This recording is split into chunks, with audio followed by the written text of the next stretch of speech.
नमस्कार, मी साक्षी Panchal news अनकटच्या Pune connect मध्ये आपलं स्वागत करते। पाहूयात पुण्यातील दिवसभरातील काही महत्त्वाच्या घडामोडी। पुणे महानगर परिवहन महामंडळाने आपली आर्थिक स्थिती सुधारण्यासाठी महत्त्वाचे निर्णय घेतले। पीएमपीच्या संचालनातील तोटा कमी करण्यासाठी आता बस मार्गांची फेररचना केली जाणार आहे। 1000 नवीन सीएनजी बसेसची खरेदी करण्याचाही निर्णय यामध्ये घेण्यात आलाय। बसची संख्या वाढवण्यासोबतच तोट्यातील बस मार्गांचा अभ्यास करून ते बंद अथवा त्यात बदल करण्यात येणार असल्याचं सांगण्यात आलंय। पिंपरी चिंचवड महानगरपालिकेची आगामी निवडणूक आता अधिकच रोमांचक ठरणार आहे, कारण गेल्या 8 वर्षात शहरात तब्बल 5,16,698 नवीन मतदारांची वाढ झाली आहे। तर विधानसभा मतदारसंघांचा विचार केला तर चिंचवडमध्ये सर्वाधिक 6,79,858 मतदार असून त्या खालोखाल भोसरीमध्ये 6,29,129 आणि पिंपरी चिंचवडमध्ये 3,99,800 मतदार आहेत। शहराची वेगाने होणारी लोकसंख्या वाढ आणि नवीन मतदारांचा उत्साह ही या वाढीमागील प्रमुख कारण आहेत। 6व्या मुंबई इंटरनॅशनल फिल्म फेस्टिवलची आज पुण्यातील लॉ कॉलेज रोडवरील national film archives of India येथे सुरुवात झाली आहे। उद्घाटन सोहळ्याला सिनेसृष्टीतील मोहन आगाशे, उमेश कुलकर्णी आणि अध्यक्ष जय भोसले यांच्यासह अनेक मान्यवर उपस्थित होते। 28 सप्टेंबर पर्यंत चालणाऱ्या या 5 दिवसीय महोत्सवात जगभरातील 31 देशातील उत्कृष्ट चित्रपट प्रदर्शित केले जाणार आहेत। सिनेप्रेमींसाठी हा महोत्सव पूर्णपणे विनामूल्य असून सर्वांनी या कलाकृतींचा आस्वाद घ्यावा असं आवाहन करण्यात आलंय।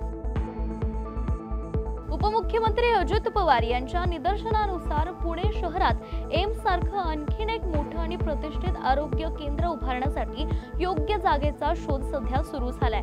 वैद्यकीय शिक्षण विभाग आणि जिल्हा प्रशासन यासाठी समन्वयाने काम करत असून पिंपरी चिंचवड आणि पीएमआरडीएच्या हद्दीत जागा तपासल्या जात आहेत। पुणे महानगरपालिकेने कात्रज येथील राजीव गांधी प्राणी संग्रहालयात लवकरच एक अत्याधुनिक पक्षी उद्यान विकसित करण्याची योजना आखली आहे। या प्रकल्पामुळे प्राणी संग्रहालयातील सुविधांमध्ये आणखी वाढ होणार आहे। तर सध्या प्राणी संग्रहालयाची पाहणी करून पायाभूत सुविधा आणि क्षमता तपासणी केली जाते। पुण्यातील श्रीमती काशीबाई नवले मेडिकल कॉलेज आणि धर्मादाय जनरल हॉस्पिटलच्या कर्मचाऱ्यांनी पुन्हा एकदा संप पुकारलाय।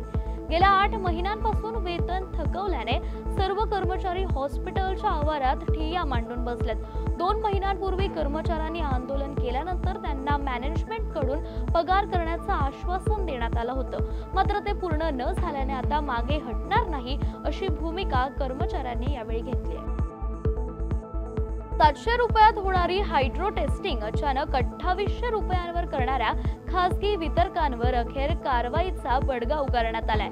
मनमानी पद्धतीने दरात अचानक वाढ करून जीएसटी न भरता ग्राहकांची फसवणूक करणाऱ्या या वितरकांना जीएसटी विभागाने नोटिसा बजावल्यात। याबाबतच आझाद रिक्षा संघटनेने केलेल्या तक्रारीनंतर ही कारवाई करण्यात आली आहे।